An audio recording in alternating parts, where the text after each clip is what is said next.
கிறிஸ்துவில் பிரியமானவர்களே, ஆண்டவராகிய இயேசு கிறிஸ்துவின் நாமத்திலே உங்கள் யாவரையும் வாழ்த்தி ஆசீர்வதிக்கிறேன். இந்த நாளுக்கு என்று தேவன் நமக்கு அருளி இருக்கும் ஜீவ வார்த்தை ஏசாயா தீர்க்க தரிசன புஸ்தகம் 41 அதிகாரம் அதன் 10வது வசனத்தில் ஒரு பகுதியிலே இருக்கிறது. நான் உன்னை பலப்படுத்தி உனக்கு சகாயம் பண்ணுவேன், என் நீதியின் வலது கரத்தினால் உன்னை தாங்குவேன். என கேட்கிற தேவனுடைய பிள்ளைகளே, இந்த வாக்குத்தத்த வார்த்தை ஏசாயா தீர்க்கதரிசியின் மூலமாய் உரைக்கப்பட்ட வாக்குத்தத்த வார்த்தையை தான் இந்த நாளிலே தேவன் நமக்கு அருளி இருக்கிறார். இந்த 41 அதிகாரத்தின் 2 வசனங்களை கொண்டு, அந்த 2 வசனங்களில் சொல்லப்பட்டிருக்கிறவைகளை கொண்டு இந்த நாளிலே தேவன் நம்மை எப்படி நடத்தப் போகிறார் என்பதை நாம் நிதானிக்க போகிறோம். முதல் வசனத்தை பார்க்கும் பொழுது, ஜனங்கள் தங்கள் பலனை புதிதாக்கி கொண்டு என்கின்ற வார்த்தை அங்கே பயன்படுத்தப்பட்டிருக்கிறது. 3வது வசனத்தை கவனிக்கும் பொழுது, தன் கால்கள் நடவாதிருந்த பாதையிலே சமாதானத்தோடே நடக்கவும் பண்ணினவர் என்று எழுதியிருக்கிறது. எனவே நான் நம்புகிறேன், விசுவாசிக்கிறேன், இந்த நாள் உங்கள் வாழ்க்கையிலே தேவன் உங்களுக்கு புது பலனை அருளி இதுவரைக்கும் நீங்கள் நடந்திராத புதிய பாதையிலே சமாதானத்தோடு நடக்க பண்ணுகிற ஒரு நாளாக இந்த நாள் இருக்கிறது. நான் நிச்சயமாய் நம்புகிறேன், தேவன் நடத்துகிற பாதைகள் மிகவும் ஆச்சரியமாய், மிகவும் ஆசீர்வாதம் உள்ளதாய், சமாதானம் உள்ளதாய் காணப்படும். தேவனுடைய பிள்ளைகளே, பழைய ஏற்பாட்டிலே நாம் யோசுவாவின் புஸ்தகம் 3ஆம் அதிகாரம் அதிலே 4வது வசனத்தை கவனித்து பார்க்கும் பொழுது, அந்த வசனத்திலே இப்படியாய் சொல்லப்பட்டிருக்கிறது. அதன் கடைசி பகுதியிலே, இதற்கு முன்னே நீங்கள் ஒருபோதும் இந்த வழியாய் நடந்து போகவில்லை. இஸ்ரவேலை தேவன் வழிநடத்தின போது ஆண்டவர் அவர்களை புதிய பாதையின் ஊடாக நடத்தும்படிக்கே விரும்பினார். அவர்கள் நடந்திராத பாதையிலே அவர்களை நடத்தும்படிக்கு விரும்பினார். அப்படியாகத்தான் இஸ்ரவேலரை செங்கடலின் ஊடாக ஒரு வழியை திறந்து ஒரு பாதையை ஏற்படுத்தி அவர்களை நடத்தி சென்றார். தேவனுடைய பிள்ளைகளே, யாரும் செங்கடலின் ஊடாக நடந்ததில்லை. அவர்களை செங்கலின் ஊடாக, அந்த செங்கடலின் நடுவாக ஒரு பாதையை உண்டாக்கி அதிலே அவர்களை பிரயாணப்படுத்தினார். தேவனுடைய பிள்ளைகளே, அவர்கள் நடந்திராத பாதையிலே நடந்தார்கள். அவர்களுக்கு சொல்லப்பட்ட வார்த்தை என்ன தெரியுமா? உடன்படிக்கை பெட்டிக்கு 2000 முழ தூரம் விட்டு அவர்கள் பின் செல்ல வேண்டும்.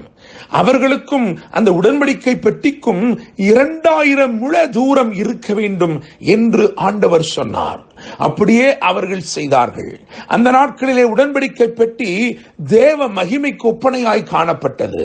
எனவேதான் அது பிடிபட்டு போன போது இக்கபோத் என்று பெயரிட்டார்கள், மகிமை அற்றுப்போனது என்று சொல்லும் பொருட்டு. என கேட்கும் தேவனுடைய பிள்ளைகளே, எனவே 2000 முழ அடி தூரம் விட்டு அந்த உடன்படிக்கை பெட்டியை அவர்கள் பின் சென்றார்கள். நீங்கள் யோசித்து பாருங்கள், யோர்தானிலே இந்த பெட்டியை சுமக்கிறவருடைய கால்கள் பட்டபோது அங்கேயும் ஒரு புதிய பாதை திறந்தது.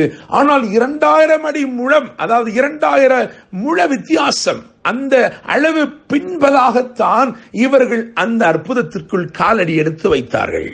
அவர்கள் காலடி எடுத்து வைத்தது அற்புதத்தில் என்றாலும் அதிலே ஒரு தாமதம் இருந்தது. அந்த 2000 முழ அடி தூரம் விட்டுத்தான் அவர்கள் பின்பற்ற வேண்டியதாக இருந்தது. ஆயினும் அது ஒரு சத்தியத்தை வெளிப்படுத்தினது. என்ன என்று சொன்னால், அந்த 2000 முழ அடி என்று சொல்லுகிற அந்த அளவு, அதை வருஷ கணக்கிலே பார்த்தால் என்ன சொல்ல வருகிறார்? 2000 வருடங்களுக்கு பிறகு இந்த மகிமைக்கு அடையாளமாய் ஒருவர் இறங்கி வரப்போகிறார். அவர் உங்களை புதிய பாதையிலே நடத்துவார்.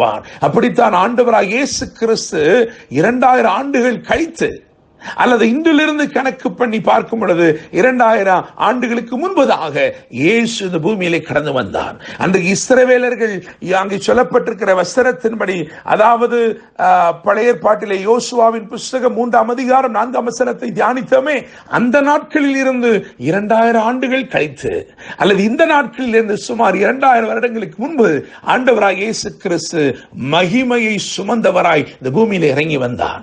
பழைய ஏற்பாட்டில் இருக்கிற தேவன், பழைய ஏற்பாட்டை குறித்து வாசிக்கும் பொழுது அங்கே சொல்லப்பட்டிருக்கிற தேவன் அவர் தம்முடைய மகிமை வேறு ஒருவருக்கும் கொடுப்பதில்லை. ஆனால் இயேசு கிறிஸ்து, அவருடைய குமாரனாக கடந்து வந்த இயேசு கிறிஸ்து தம்முடைய மகிமையை நமக்கெல்லாருக்கும் கொடுத்தார்.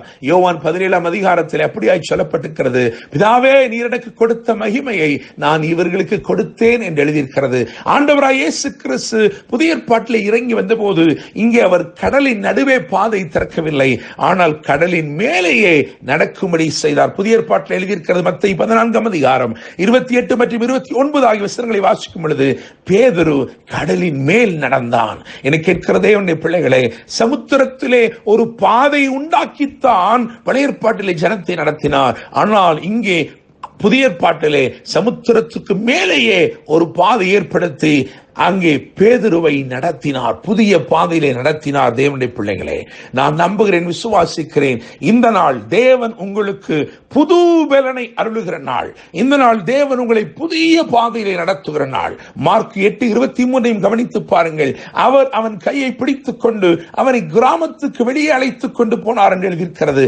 இதற்கு முன்னே நடந்திராத பாதைகளுக்குள்ளே, ராஜரீக பாதைகளுக்குள்ளே இன்று கர்த்தர் உங்களை நடத்தப் போகிறார். உங்கள் கரத்தை பிடித்திருக்கிறார். இங்கே நீங்கள் இடைவெளி விட வேண்டிய அவசியம் இல்லை. இங்கே அவர் உங்களுக்கு முன் செல்கிறவர் அல்ல, உங்களோடு கூடவே நடக்கிறவர். ஆண்டவராய் இயேசு கிறிஸ்து தமது மகிமையை வெளிப்படுத்தி அந்த மகிமை உங்களுக்கும் அருளி உங்களோடு கூடவே இருந்து உங்களை வழி நடத்துகிறார். இன்று நீங்கள் ராஜரீக பாதையிலே நடக்கப் போகிறீர்கள். இன்று நீங்கள் புதிய பலனை பெற்றுக்கொள்ளப் போகிறீர்கள். ஒரு அபிஷேகம் உங்களுக்காய் காத்திருக்கிறது. தேவ வல்லமை உங்களுக்காய் காத்திருக்கிறது. தேவ மகிமை உங்களை சுற்றிலும் கூடாரமாய் கடந்து வருகிறது. இன்று ஒரு புதிய பாதை, இன்று ஒரு புதிய பலன். கர்த்தர் தாமே இந்த வார்த்தைகள் மூலமாய் உங்களை ஆசீர்வதிப்பாராக. என்றும் அன்புடன் pastor Daniel Moses. God bless you.